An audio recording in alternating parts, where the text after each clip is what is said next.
Let me tell you about what the most difficult time upon this ummah was. If you gather all the suffering of the Muslim world today, it does not compare with a fraction of what the Muslim ummah went under the Mongols.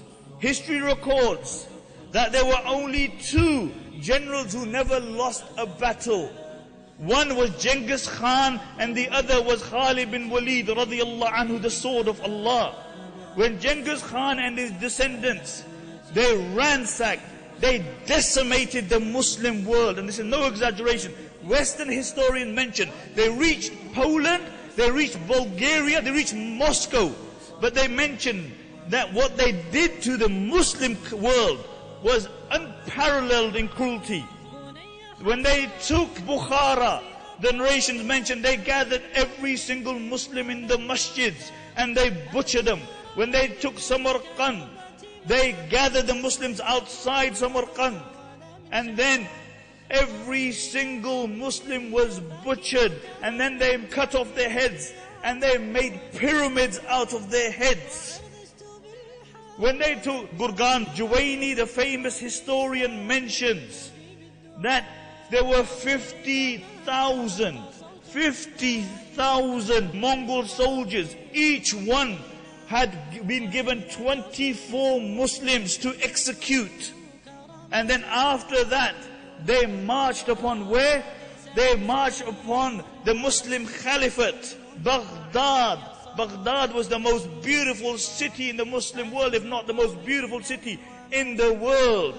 Musta'sim was the Caliph.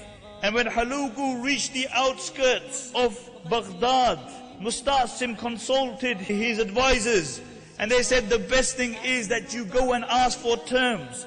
And Hulagu has made it clear, he said, if you are going to come out, don't come out by yourself. Bring your advisors with you, bring your ulama with you. So Musta'sim came out with 700 men, and Hulagu only allowed 18 to enter into the tent. And they took the rest. This was the cream of the crop of Baghdad, and they butchered every single one. And now Musta'sim is standing in the court of the Mongol prince.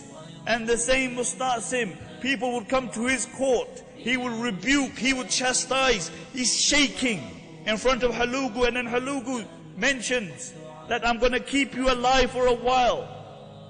And the reason that they kept him alive is that they wanted him to go back into Baghdad and tell his men to put their weapons down. So they took him back to Baghdad.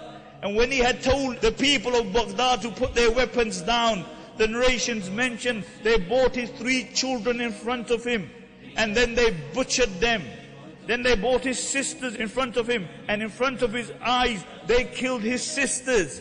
And then they gathered the ulama, and they began to kill all the Sunni ulama.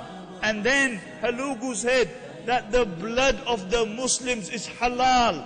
For the next 40 days, they unrelentingly butchered the Muslims for 40 days. In those days, you didn't have machine guns. They would make the Muslims line up, and they would pluck them like you pluck a chicken from a poultry farm.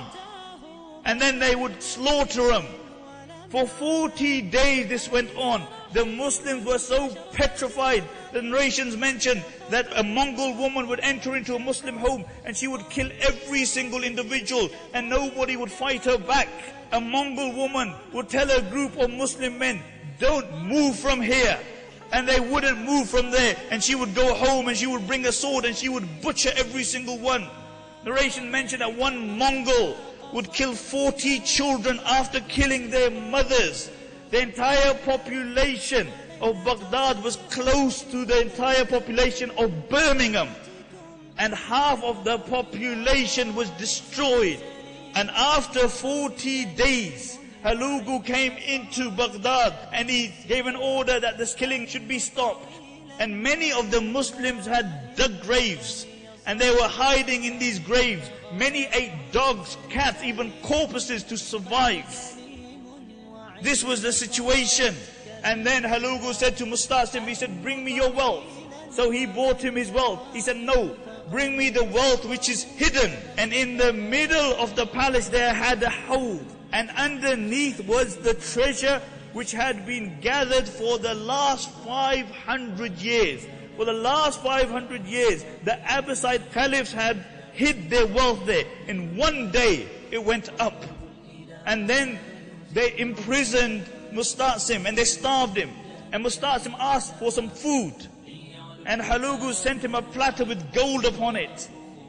And he said, what am I going to do with this gold? He sent it back. And then Hulagu went to him. And look at this. This is a non-Muslim. He's telling the Muslim king. He said, if you can't eat it, then why did you hoard it for? If you couldn't eat it, why did you hoard it for? Why did you give it to your men? So they were ready to die for you. And then he took him and he showed him the big gates of Baghdad. He said, what good are these big metal gates when there is no men to defend them? Why didn't you break these gates and make lances out of them and give them to your men? Musta'sim said, it's Qadrullah. And Hulagu said, I will show you Qadrullah. And they rolled him up in a carpet. And then they had him trampled by the horses. 800,000 Muslims died. 800,000. The Darul Hikmah, the greatest Muslim library in the world. Millions of books were ransacked, thrown into the Euphrates until the Euphrates went black with the ink. Black with the ink. And Hulagu found it so difficult to stay in Baghdad because the stench of the dead corpses that he moved out of Baghdad. This is what happened with the Muslims. But then, let's ask ourselves a question. How was it possible that in a period of 80 years, the same barbaric Mongols became Muslims? They became ambassadors. Because there were men and women who carried on the dawah, even in this state. Nothing perturbed them. People died for this dawah. The Sahaba died to promote and propagate this deen. The women in the time of the Mongols were at the forefront of dawah. ونحن ننام كأهل الرقيم وفي غفلة قد يحل البلاء وأرجو الإله